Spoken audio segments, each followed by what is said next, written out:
Hello everyone, I'm Amna Bakar, a BCM student at UOWT. As you might know, I love to learn about different people and their cultures. And today I have an amazing friend with me, Iman. First of all, thank you so much for joining me for this interview today. Could you briefly introduce yourself and where you're from? Hi Amna, I'm Iman Abu Quran. I'm Tunisian Palestinian, so my mom is fully Tunisian and my dad is Palestinian German. And I'm here to tell you about my culture. Wow, I love your diverse background. That just means I have a lot more to learn from you. Okay, just to start off, how do you think people outside of Tunisia would describe your country? I think people think of it as an Arabic country, but not a lot of people know much about it beyond that. So beyond the stereotype of, oh, it's an Arab country, there's not much that people know. But there's a lot beneath the surface because it's a very unique country. And yes, we're here to dig deeper into that. So, being a foodie myself, I cannot not ask about your food. Tunisian cuisine is known to be a feast for the senses. What's a dish that takes you back to your roots?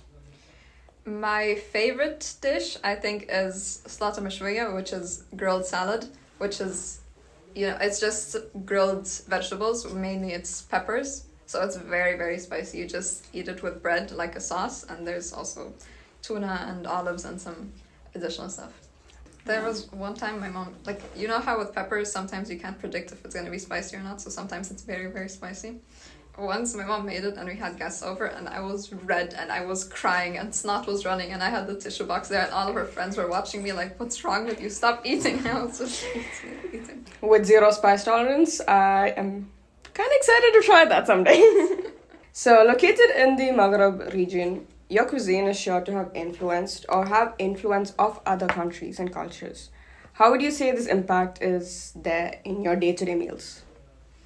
I guess there's a lot of similarities that you find between the Maghreb countries. We have tagine, and Maghreb, the country Morocco, also has tagine, but it's even though the title is the same, the food is completely different. Like ours is this baked dish. Theirs is like a sauce. We also both have couscous. We call it couscous, they call it couscous. And yeah, there's a lot of similarities, but there's always some kind of difference. It only took me a few minutes to discover through a quick Google search that olive oil is important to the Tunisian cuisine. So what are your thoughts on this? I actually never thought about that much, but I guess that makes sense. Like just in my house, we have the pantry where you put the food. There's a whole shelf that's just olive oil stocked there. And it runs out pretty quickly. So I guess that's accurate, even though I never thought about it. Back where I'm from, we're known to use coconut in all of our dishes. So I guess olive oil to Tunisians is what coconut is to Malayalis. That sounds yeah. Every culture's got something special. And no meal is complete without dessert. What's a Tunisian dessert you would love to share with me? Okay, we have a lot of sweets. My favorite sweet is called kakwarqa. It's this round donut shape, but it's very, very small. And it's not an overly sweet taste. Tunisians don't like too much sweetness, and it's yummy. It's very yummy. I would love to try that someday. I'll bring it for you sometime. Thank you. Coming to weddings and marriages in Tunisia. Actually, in India, it's a huge thing. It's like a festival. So, with both the Arab and Berber culture, how's weddings in Tunisia? Weddings are also a very, very big deal in Tunisia. Maybe it's a stereotype, but it's very true. The Tunisians love to party, any excuse to party. So the original, traditional Tunisian wedding goes on for, I think, 14 or 20 days. Wow. And every day is a party. Nowadays, they shortened it. Nowadays, it's 5 days. Okay. So the first day is the party for the bride, then the party for the groom. Then the henna, which is when they do the henna and then you go to the bath. Mm-hmm. Then the fourth day is moving into the household and then everyone brings presents and helps them settle in. And then the last day is the wedding itself. Wow, it is a process. That sounds like so much fun.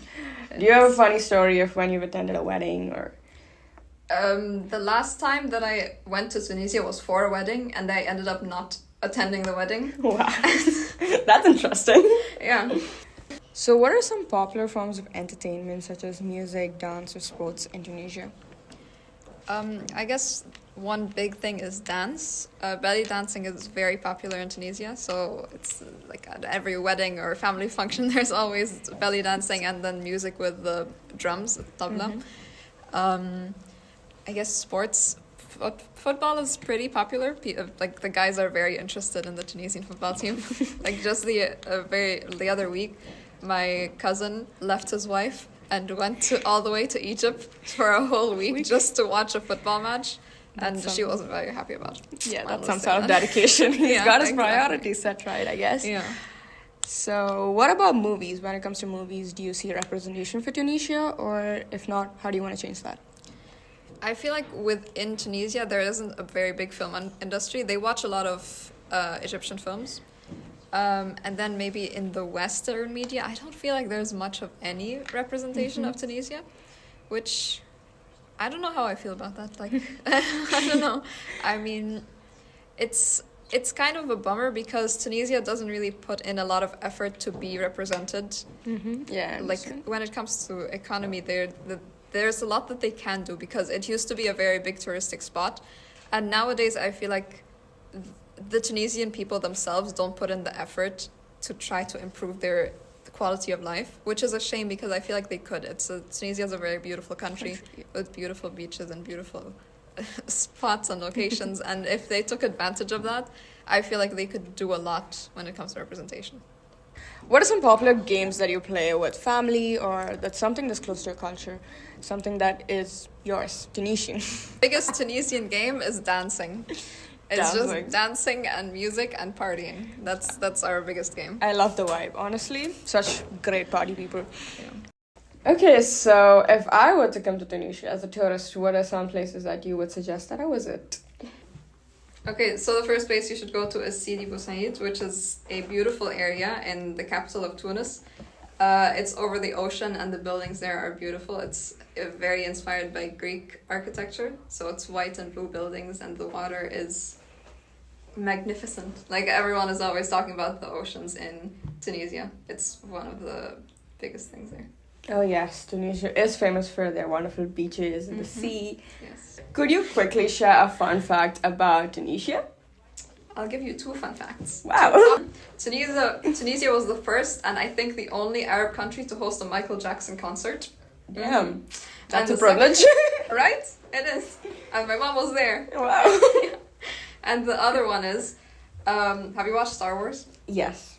Do you know the planet that Luke Skywalker is from is called Tatooine? Yeah. That was filmed in a city in Tunis called Tatooine. Oh, that's really cool. Yeah. Damn. I like that. So much pop culture. Yes. So growing up here and compared to your country back home, what do we say is the cultural difference and in terms of development and economy? I think a shared experience that everyone who grew up here has is that they're more used to growing up in Dubai and the UAE in general, and then when they go back home, it's very different. So Tunisia is very, very different. First of all, it's not as economically or politically stable as the UAE, fortunately, is. At the same time, when it comes to like culture and the way people interact, I feel like Tunisia is a lot more westernized or Europeanized than the UAE, where it's a lot more focused on Islam and modesty and these kind of values. Just the way that people interact is very different in Tunisia. For example, here, Islam is a very important thing in the culture. For example, you wouldn't see like a man or a woman shaking hands, but between a man and a woman and a woman. In Tunisia, it's very, very normal. Like if it's your grandfather or a random guy on the street, it's not just normal, it's expected for you to greet them with like a handshake and a kiss on the cheek, even if you're a hijabi, which is very uncomfortable for people here, but it's very normal there. So would you say there's more of an Arabic influence or a Berber culture influence on Tunisia? So Tunisia has been colonized over and over many, many times. So there's, first of all, it's mainly a very big Arabic influence, but there's also an influence from the Berber culture, and also when it was colonized by the Ottomans, that influenced the fashion and the culture a lot, and then the Greeks, and then this and that and everything. So it's a bit more westernized than other Arab countries. Yes, that makes a lot of sense. Since you mentioned fashion, just out of curiosity, what is the traditional clothes of Tunisia? And since you mentioned there's a westernized influence, how is it different now? What is seen nowadays in Tunisia? In Tunisia, I think this is the same in India, where it's very popular to kind of combine traditional and modern clothing, especially in weddings and these kind of things where there's this fusion of traditional and modern, you know? The most popular thing is the sari, which is like a head covering and a dress. I think that's the most traditional that it gets. So what's the Gen Z wearing in Tunisia right now? Jean shorts, I don't know. I guess Gen Z same everywhere. Yeah, pretty much. Okay, so now looking into the family dynamic, how would you explain the role of family and community in your country? It's not really something that I consciously think about, but I feel like something that's in common with a lot of Arabic countries and also in Tunis is that oftentimes you have a very big family and you don't just stay in touch with like your mom, your dad, and your brothers and sisters. You also stay in touch with your extended cousins and your cousins' cousins and everything. So every time there's a wedding, like it's a big, you're gonna get in touch with cousins you didn't even know existed, right? Yeah. So there's quite a tight-knit community there, I think. Yeah, it's always an opportunity to learn someone who's related to you. Exactly. There's always someone new. There's someone there. How is respect typically shown to elders in your family? Like when your families get together, how does it work? I guess the simplest example is that you don't call them by their first name, right? You call them Ommi, or your older sister would be Nana.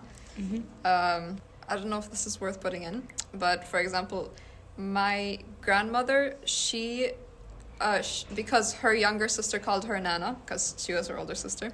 So when she had kids, her kids copied their aunt and called her Nana instead of Mama.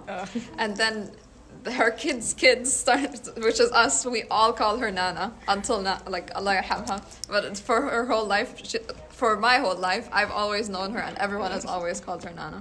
I guess that happens a lot within our families too. Okay, so quick question. If you were to pass down customs and traditions from your culture to your kids, what would they be? Like, what would you want to hold on to? And what do you want to change? Maybe the simplest answer is that I would want to maintain my dialect, because even me, because I'm only half Tunisian, when I speak Arabic, it only sounds half Tunisian and then half like this blend of other Arabic dialects. So it kind of bums me out that I can't stay so in touch to that. And I hope that I can improve my Tunisian, and then one day when I have kids, inshallah, I'll speak Tunisian with them, and then they'll learn. They'll be real Tunisians, you know? Inshallah. I mean, other than the language, I guess the biggest part of a culture is, of course, the food, right? So the biggest connection for me to Tunisia is through my mom's cooking.